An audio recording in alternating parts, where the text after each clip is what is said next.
me see if I understand this. On the one hand, we have over here Barack Hussein Obama, who has, with the help of his party, the Democrat Party, unleashed untold damage on America, particularly the private sector economy. We have somebody who's created a new entitlement which is going to fundamentally forever change the relationship between citizen and government in a way never contemplated by the founding fathers of our country. We have rampant unemployment, underemployment, more part-time and temporary workers getting jobs than are getting full-time jobs. We have no end in sight to the economic misery that people face. It has all been done systematically and purposefully for the last 3.5 years, and there's no end in sight to it. What we're hearing is the promise of more. We have the President of the United States openly saying that if you've done anything worth anything in your life, you really haven't done it. Everybody else did it. They didn't get the credit. You are successful because you've either stolen labor, or you have stolen money, or you have stolen something, and it's time now for you to give back. We've got the president who has never earned a paycheck, who is disdainful of the private sector in his own books. He has been surrounded by Marxists, Leninists, and avowed communists. They have been his mentors, his educators, the people who have influenced him. He's never earned a paycheck in the private sector, wouldn't know the first thing about it. On the other hand, over here we got Mitt Romney, who is Mr. Milquetoast, Mr. White Bread.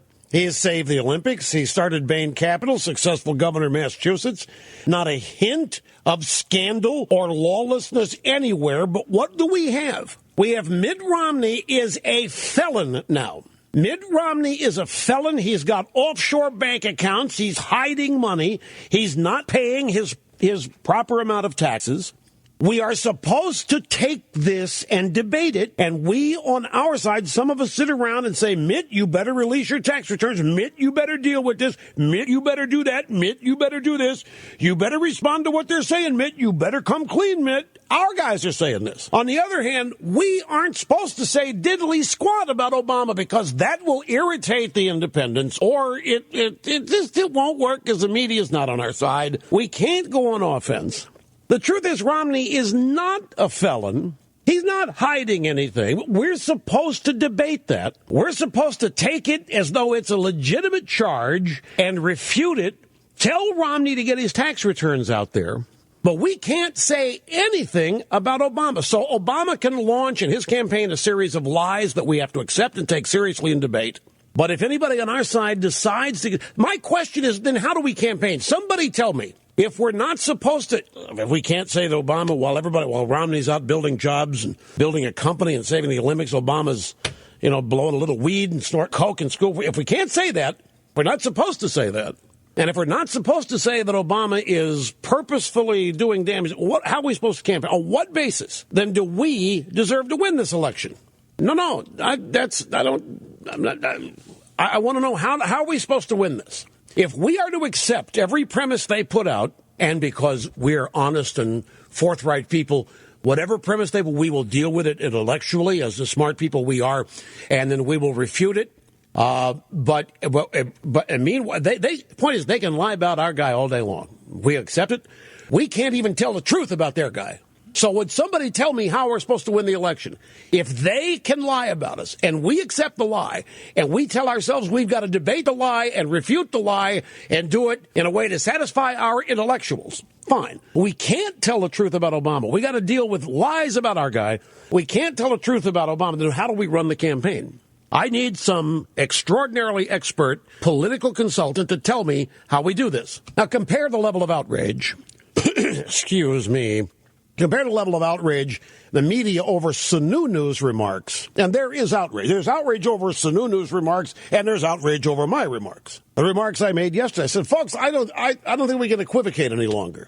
There's only one explanation for this. When you go out and say, if you got a business, you didn't build that, somebody else made that happen, and that's part of a larger soundbite where you basically attack the credibility, the achievements, the accomplishments, the character of successful people. What else explains this other than a disdain for this country? What else explains it other than a resentment a dislike, maybe even a hatred for the country as it was founded. What else explains? Okay, so you say that, all hell breaks loose. Media says it's racist, it's guttural, it's inappropriate. Meanwhile, they go out and tell lies about Mitt Romney all day long, and that's perfectly fine. And we shouldn't respond to that. No, in fact, Mitt, get your tax returns out. The list of Republican prominent names I can tell you is get your tax. So let the Democrats set the agenda. Let them go ahead and establish the premise under which our campaign's going to be run. Yeah, because that's how we'll prove to the independents or whoever we're trying to prove to that we're nice people. I hate this. I hate the assumptions going in that Republicans don't like people, are supporting big business. Everything's out of whack. It's 180 degrees out of phase. So you compare the level of outrage from the media over Sununu's remarks to the lack of outrage over Obama's campaign calling Romney a felon.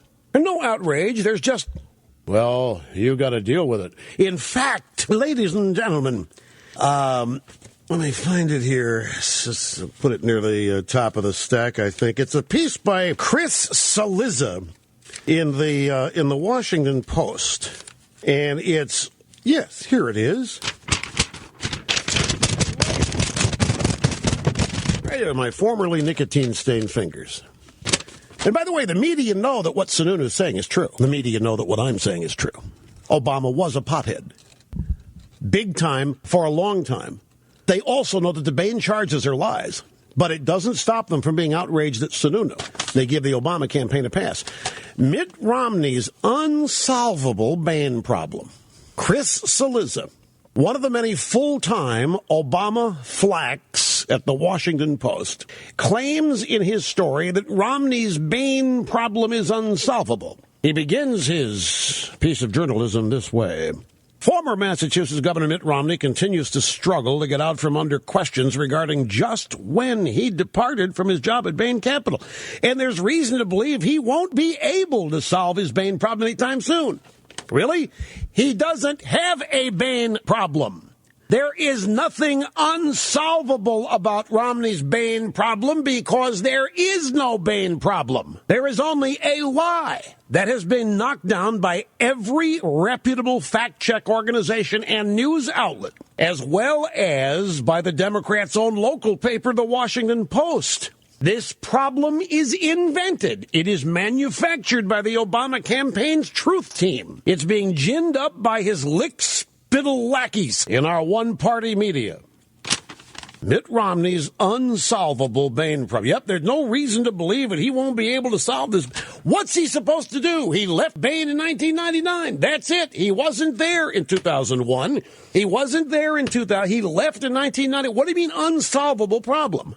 Yeah, can't solve this anytime soon. This is what the left calls logic, by the way. You make something up totally out of whole cloth. Then you proclaim it to be true, and then you say, by the way, there's no way Romney can fix this. And they're right. They're not going to let him fix it. The truth isn't what this is about. Why is it unsolvable? Why is this an unsolvable thing for Romney? Well, because of the seeming contradictions about when Romney left the company and the exotic nature of his financial life, says Mr. Cillizza. That's why it's unsolvable, because of the seeming contradictions about when Romney left. There aren't any contradictions about when he left. And the exotic nature of his life. You know whose lifestyle has an exotic nature is Obama's. He can't pay for anything that he's doing. Well, he can't afford very much of what he's doing. If other people weren't paying for Obama, he wouldn't be able to live 80% of his lifestyle. If we weren't paying for it. Talk about an exotic financial life. So you have here another shining example of professional propagandists at work. There are no contradictions about when Romney left Bain Capital. There's no problem. There is not a problem, so therefore there's not a Bain problem, and therefore there's not a problem that needs to be solved. There isn't a problem. The date Romney left is well established in legal documents. Romney's finances have been in a blind trust since 2003. We never heard any of this kind of talk when John Kerry ran for the presidency. John Kerry is 5 times richer than, Kerry's wife is 5 times richer than Romney. At the time, Kerry was probably the richest man to ever run for the presidency. And John Kerry had a history of Cayman Island accounts that were not done by a blind trust, by the way. Then we never even got to see a single one of Teresa Heinz's tax returns. But the news media never mentioned Kerry's wealth, not once, because they were so busy trying to figure out what to do about the truthful Swiftboat vets campaign attack. But even Saliza admits in his piece where Romney has an unsolvable problem. He says, yeah, most independent fact-checkers agree Romney had no involvement in Bain's day-to-day operations after 1999. Somehow, though, he still has a problem that's not solvable. He says here that the issue has been made fuzzy, so it won't ever go away. It's fuzzy. Yeah, it's fuzzy. Yeah, he left in 1999, but there's some fuzziness about it. So this is what passes for journalism now in the Washington Post. Doesn't matter if the charge is untrue. Doesn't matter if the charge is true. Somebody can make it fuzzy. That's good enough for them to constantly repeat it till the stupid and uninformed believe them. So there's not a problem to solve. The whole thing's made up. The whole thing manufactured. It's working like a charm. Meanwhile, they live and triumph on a lie and a series of lies. But we're told, don't tell the truth about Obama. Well, then find somebody who's an expert campaign consultant who has a track record of winning elections. Somebody tell me how we do this then.